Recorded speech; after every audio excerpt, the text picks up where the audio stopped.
Comenzamos hoy con la clase número 5 de No Más Condenación. Y voy a seguir trabajando con el capítulo 8 de Romanos. Mire, Romanos es una prédica de Dios para los romanos. Todo desde el capítulo 1 hasta el 15 es una sola prédica. Cuando es una prédica, usted no puede sacar extractos, versículos, sino que tiene que sacar lo que vaya a sacar para tu enseñanza y para el desarrollo de lo que tú quieres hacer. Tiene que venir un contexto y tiene que haber una revelación. Y cuando Pablo se levanta para predicar todo esto, y a veces a mí me extraña mucho, porque hasta el día de hoy, por estar sacando versículos como, ¿cómo le diría? Pescando. Hasta el día de hoy entonces tenemos lo mismo. De que usted escucha mucho predicador decir que todos somos pecadores y hemos sido destituidos de la gloria de Dios. Es que todos somos pecadores. Y en otra parte, soy un pecador arrepentido. Y empezamos a observar todas estas series de enseñanzas que a veces han venido a nuestra vida. Y poco a poco usted se está dando cuenta que hemos sacado un versículo para poder acusar o poder establecer que usted vive todavía como pagano y vive en su infierno. Porque todos estamos destituidos de la gloria de Dios. Y Él es lo que está haciendo referencia, que con Jesucristo todos hemos sido destituidos de la gloria de Dios, y gracias a Jesucristo nosotros pasamos a ser hijos. Pero eso parece que como que arde mucho y es medio engorroso poder entrar en esa situación. ¿Por qué? Porque nos hemos acostumbrado tanto a escuchar que somos pecadores, somos pecadores, somos pecadores. Pero si Cristo ya venció la muerte y venció al pecado, entonces ¿cómo es? Y el mismo Pablo dice, ninguna condenación hay para los que están en Cristo Jesús. Y les está hablando es de eso. Pero nosotros hasta el día de hoy, gracias a la religión, seguimos condenándonos. Mire, y yo me detengo mucho a veces a escuchar muchos amigos míos, pastores, maestros, profetas. Y, ¿cómo les diría? A veces no hay yo cómo poder expresar o poder examinar lo que ellos dicen. Hay una gran cantidad de pastores muertos. Entonces la gente empieza a preguntar, ¿dónde está Dios? Pero sin embargo, cuando examinamos un poco la escritura, nos dice en el libro de los Salmos que bienaventurada, felicidad es para Dios la muerte de sus santos. Y usted fue santificado por la sangre de Jesucristo. Usted no es ningún pecador. Usted es santificado y justificado por Cristo y por su muerte. Entonces, ¿cómo es que yo soy justificado? Por Cristo, pero vivo en una condenación de pecado. Entonces, a veces hay como una contradicción y de pronto no es la escritura, sino la manera como yo puedo ver las cosas y la manera como Pablo puede ver las cosas. Jesús dijo, en toda palabra tiene un espíritu y todo libro tiene un espíritu, porque también va involucrado la creencia de la persona que está escribiendo el libro. Entonces pero todos fueron inspirados por el Espíritu Santo. Sí, como nos inspira hasta el día de hoy, con nueva palabra, con una palabra de avance, con una palabra de que nosotros crezcamos. También, hasta el día de hoy, y yo estoy leyendo la escritura, yo no estoy leyendo otra cosa, pero mi creencia es que cuando dice, por lo tanto, ninguna condenación hay para los que están en Cristo Jesús, para los que están unidos a Cristo Jesús. Pues por medio de la ley del Espíritu de vida, me ha librado de la ley del pecado y de la muerte. En otra versión me dice, me ha librado del miedo y de la muerte. Entonces, quiere decir que si Pablo ya había entendido y se le había revelado que no había ninguna condenación para él y que el pecado ya no lo condenaba, porque la naturaleza pecaminosa había sido crucificada con Cristo. Y entonces, como Pablo ya establece eso, que ninguna condenación, pero entonces si usted va al libro de Juan, la tercera carta de Juan es pecado desde el principio hasta el final. Entonces, a veces nosotros tenemos que empezar a buscar nuestro consciente espiritual, a que Él nos indica cuál realmente es la revelación que tenemos para cada una de esas cosas. Porque el mismo que escribió el libro de Juan, el libro del Evangelio según Juan, es el mismo que escribió las cartas, es el mismo que escribió Apocalipsis. Si cada palabra tiene un espíritu, yo no sé en qué espíritu estaba Juan cuando escribió la tercera carta de Juan. ¿En qué espíritu estaba? ¿Dónde estaba Juan?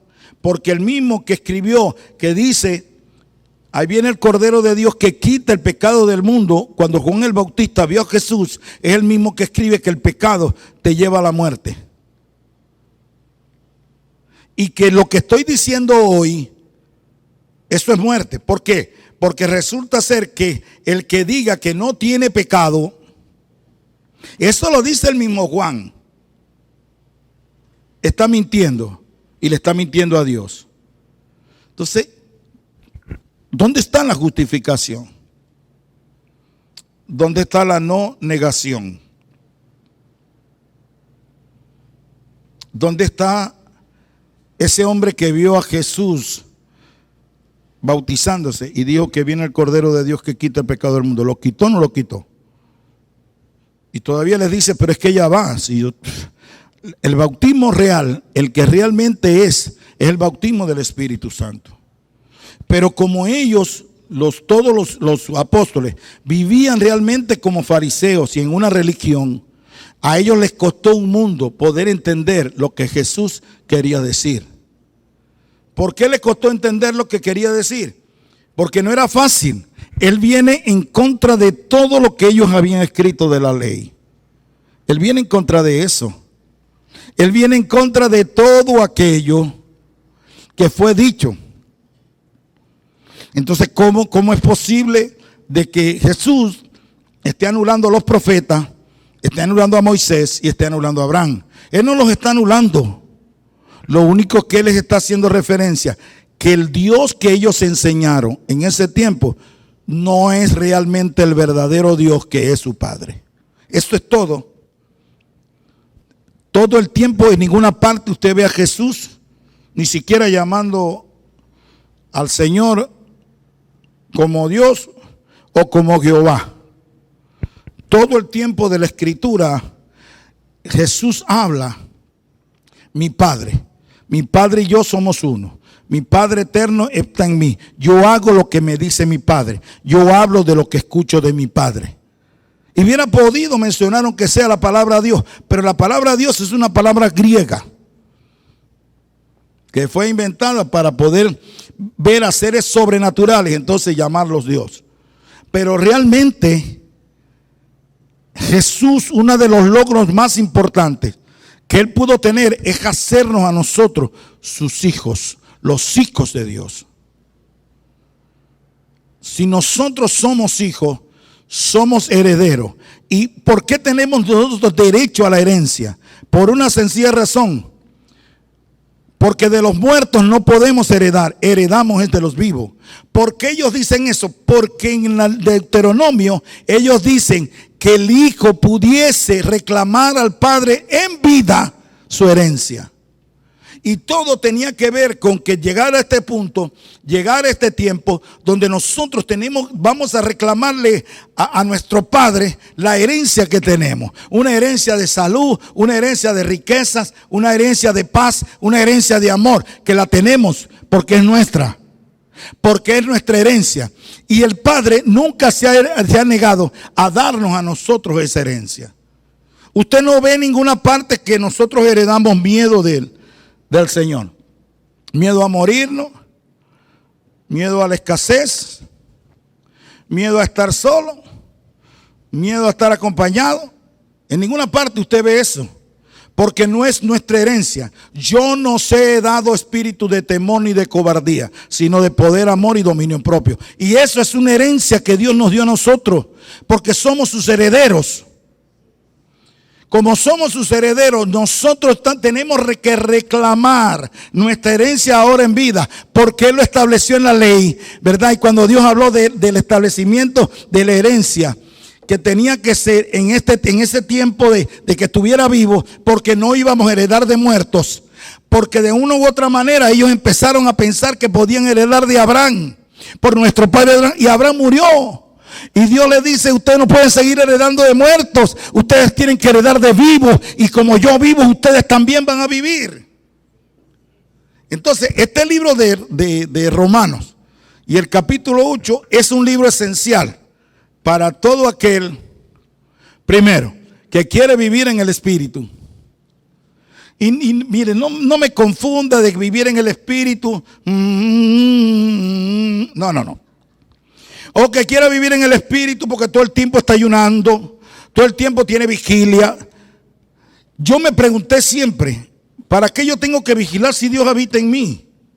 Pero qué difícil es reconocer que Él habita en mí, porque siempre estamos mirando las cosas de la carne, los deseos, las cosas. Usted es una persona de deseo. Dios dice que Él bendice al varón de deseo. Entonces, ¿de qué estamos hablando? Parece que hubiera una contradicción ahí referente al conocer a Dios. Cuando yo conozco a Dios, te das cuenta que tú tienes el Padre más amoroso del mundo, del universo, de las galaxias. Es Él. Cuando tú conoces a Dios, puedes presentarte a Él confiadamente en cada instante, porque Él habita dentro de ti. Y como Él habita dentro de ti, y tú eres su habitación, tú vas a recurrir a Él porque está dentro de ti. Entonces, ¿qué nos ha hecho la religión? Desviarnos por completo de eso, golpearnos hacia un lado. ¿Por qué? Porque Dios no ve ni habla con personas de pecado. La mujer que tuviese la regla no puede acercarse al altar. Y todavía hasta el día de hoy siguen viviendo eso. Y sin embargo en Cristo dice que no hay varón ni hembra, sino que todos somos uno en Él. Somos su cuerpo. Pero entonces, mire, es terrible la explicación que empiezan a dar por lo que está pasando con la pandemia, con el COVID. Y hay como 1 millón de muertos, ¿no? Pero hay 183 millones de personas contagiadas. ¿Cuántos son los sanos? Usted no ve que nunca te dicen cuáles son los que se recuperaron, sino solamente los que están enfermos, porque tiene que haber una matriz de temor. Como ya el COVID no le para a nadie, entonces ahora inventaron una cepa.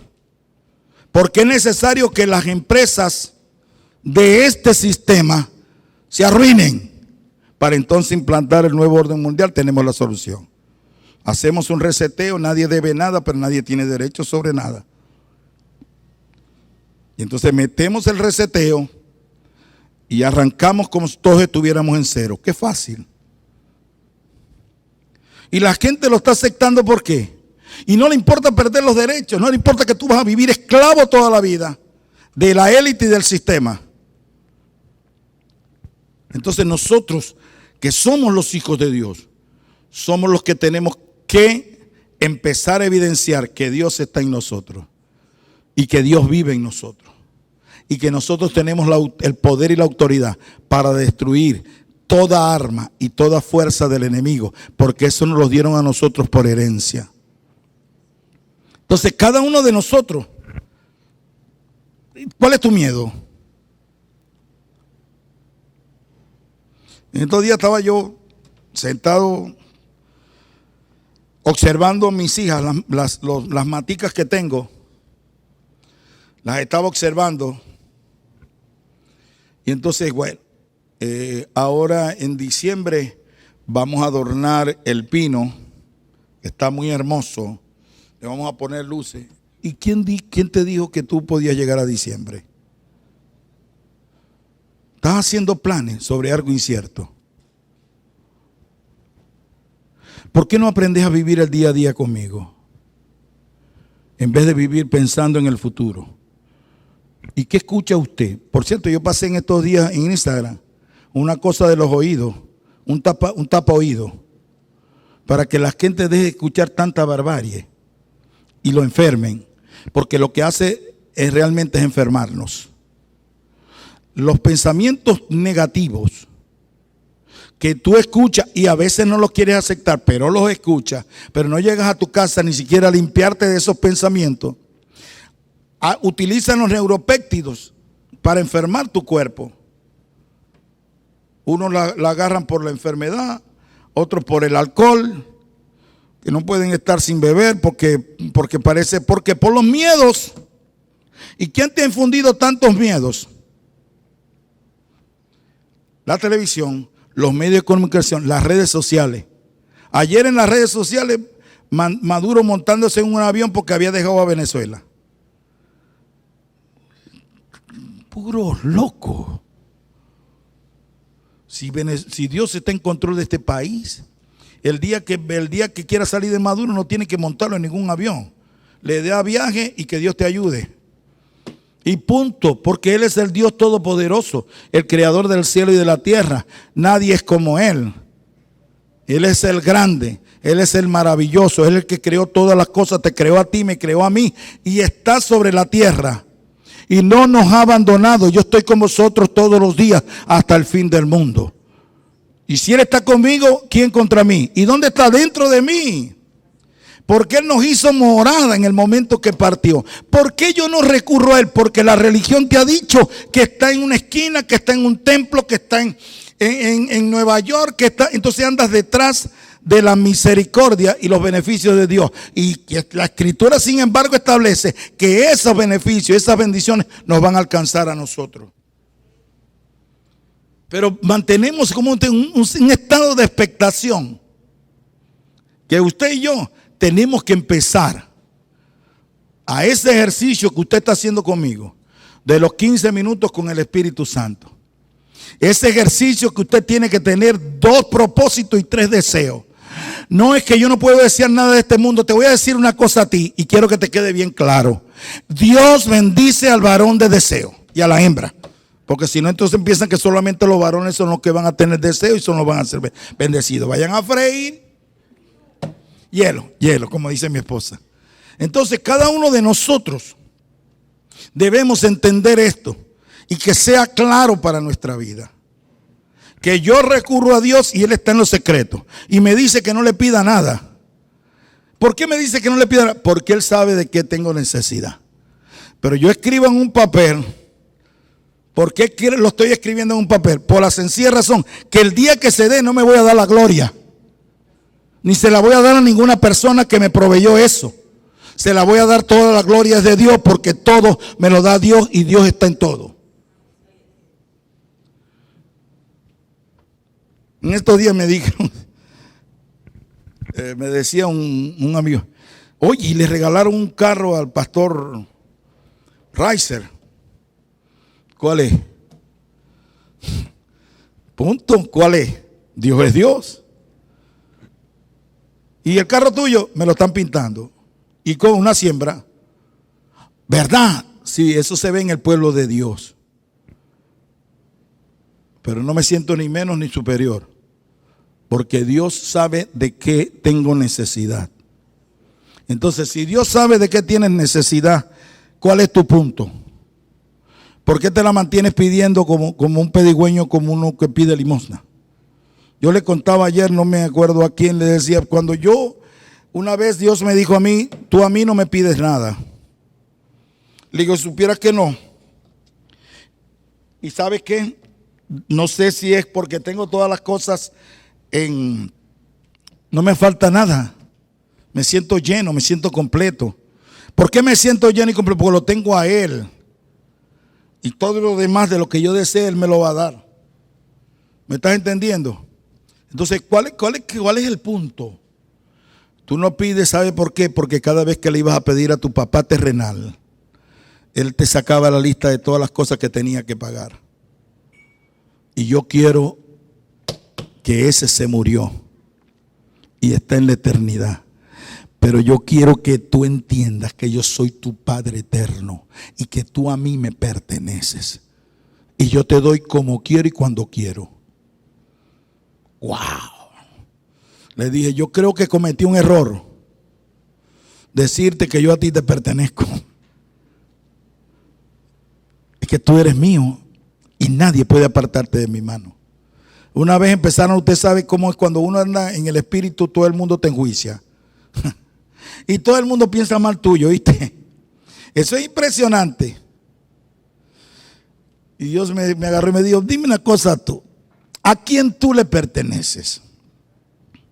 A ti. ¿Quién tiene derecho a juzgarte?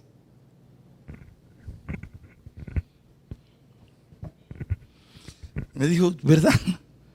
Yo soy el único que tengo derecho. Que los demás hablen como ellos quieran, que digan lo que quieran. Yo soy el único que te puedo juzgar a ti y no lo hago, porque tú haces mi voluntad. Así a veces tú no lo comprendas. Así a veces tú creas que por las cosas que estás haciendo no soy yo. Sí, yo soy. Porque tú haces mi voluntad, tú me perteneces y tú eres mi hijo. Tú no tienes padre terrenal. Tú tienes un solo padre que he sido yo. Tu padre se murió, el biológico. Y no fue un mal padre, fue muy buen papá. Pero el que realmente debes imitar y el que realmente debes escuchar todo el tiempo, y no escuchar, no porque papá hacía esto, no porque papá hacía aquello, porque papá hacía esto y esto. No. ¿Por qué no haces lo que yo hago si yo soy tu padre? El gran problema de ustedes, me dijo, que no quieren ser hijos míos o considerarse hijos, sino ponerse otros títulos que están en la Biblia, pero que están puestos apóstoles, profetas, evangelistas, pastores, maestros. Pero el más importante debe ser el hijo, ser hijo. Porque el hijo tiene que hablar como el padre, tiene que caminar como el padre, tiene que pensar como el padre y tiene que actuar como el padre. Pero eso cuesta. ¿Por qué? Porque yo necesito ser yo. ¿Para qué? Como les dije al principio, según el libro de Felipe, le preguntaron, señores, ¿cómo va a ser con los paganos que mueren y cuándo han estado vivos? El que no vive la vida del Espíritu, lo entendí yo así, siempre ha estado muerto. Y puede disfrutar mucho de la carne. Beber, comer, hacer, tornar y virar. Pero ha estado muerto. Eso lo dijo fue Jesús. Porque la vida real es la vida del Espíritu. En la vida en donde tú estás pendiente de lo espiritual que necesitas.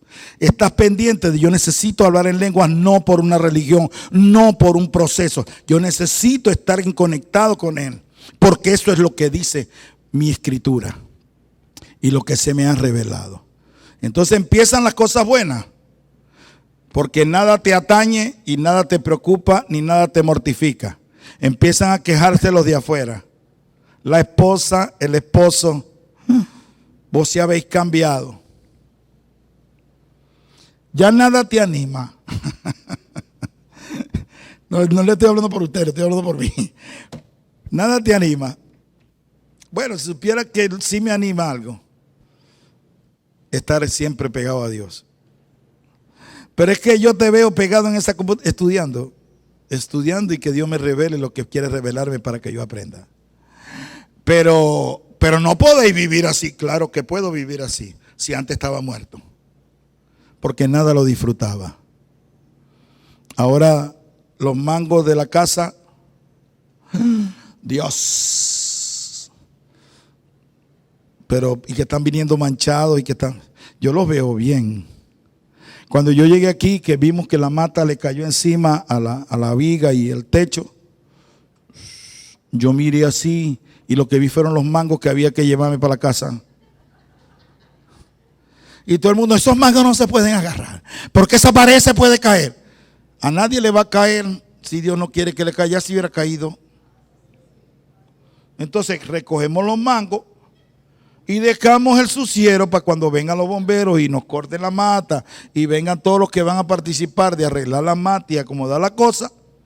Ahora hay que pedir bloques para acomodarle ahí la pared a la señora Matilde, porque esa pared en verdad no nos pertenece a nosotros. La mata era de ella y tuvo su pared.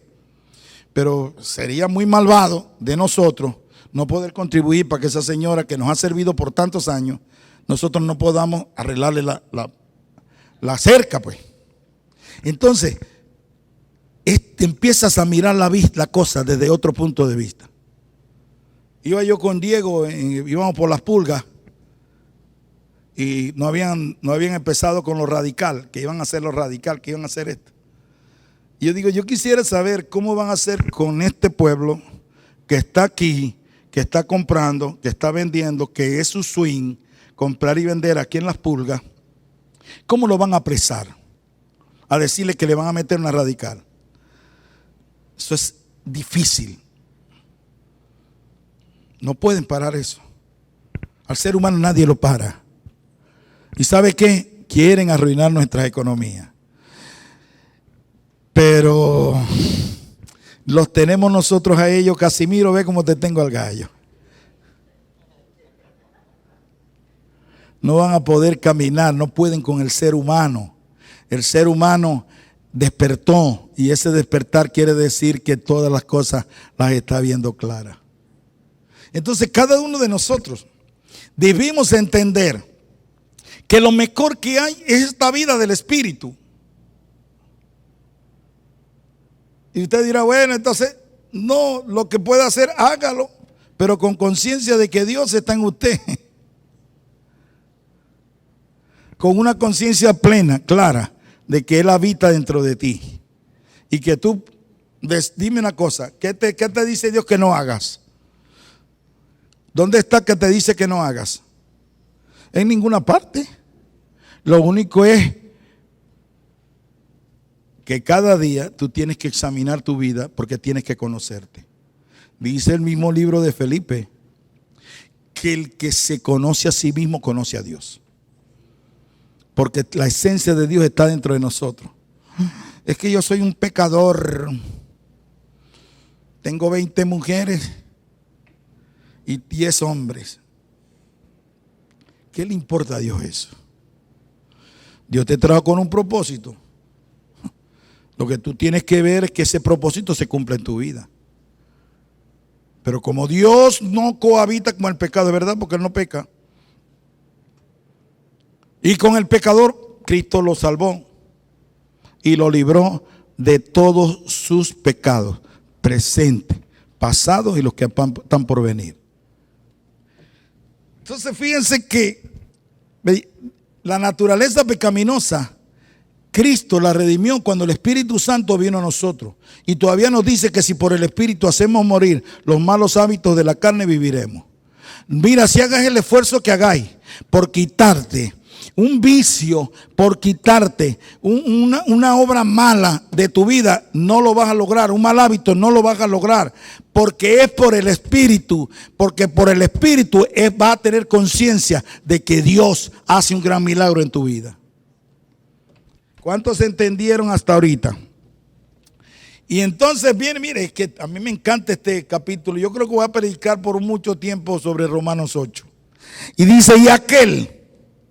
Y si el espíritu de aquel que levantó a Jesús de entre los muertos vive en ustedes, el mismo que levantó entre los muertos también dará vida a sus cuerpos mortales. Oh, ¿dónde está COVID tu aguijón? ¿Dónde está COVID tu sepulcro? Vencida es el COVID en la victoria de Cristo, porque el Espíritu hace que no tengas un cuerpo mortal, sino un cuerpo vivificado.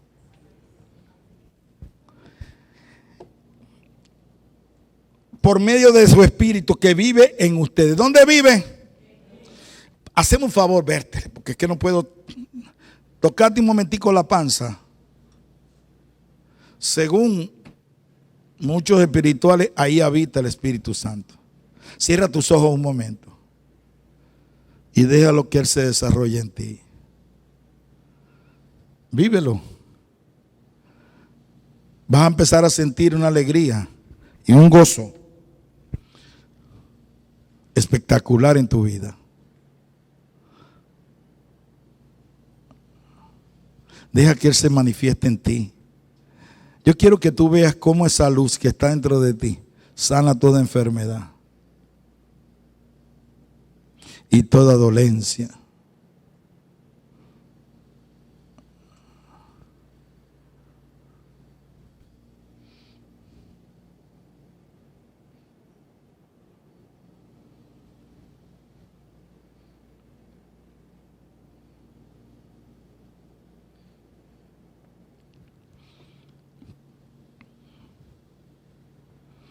Ok.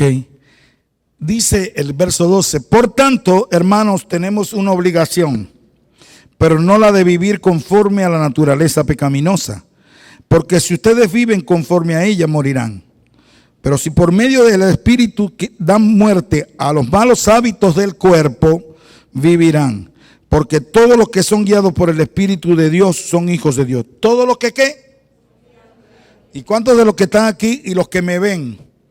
Si usted busca al Espíritu Santo que habita dentro de usted, porque por eso murió Cristo, va a ser guiado por Él. Usted es un hijo de Dios. El que lo creó, usted lo creó con su esencia, para que usted en este tiempo lo reconociera, que Él es su Padre y usted es su hijo. Y fíjense lo que establece, Dios mío, es que es riquísimo este capítulo. Porque todos los que son guiados por el Espíritu de Dios son hijos de Dios. Y ustedes no recibieron un espíritu que de nuevo los esclavice al miedo. ¿A qué? No al miedo, sí a la fe. Vamos. No al miedo, sí a la fe. Vamos. No al miedo, sí a la fe. Él no nos dio espíritu de temor ni de cobardía, sino de poder, amor y dominio propio.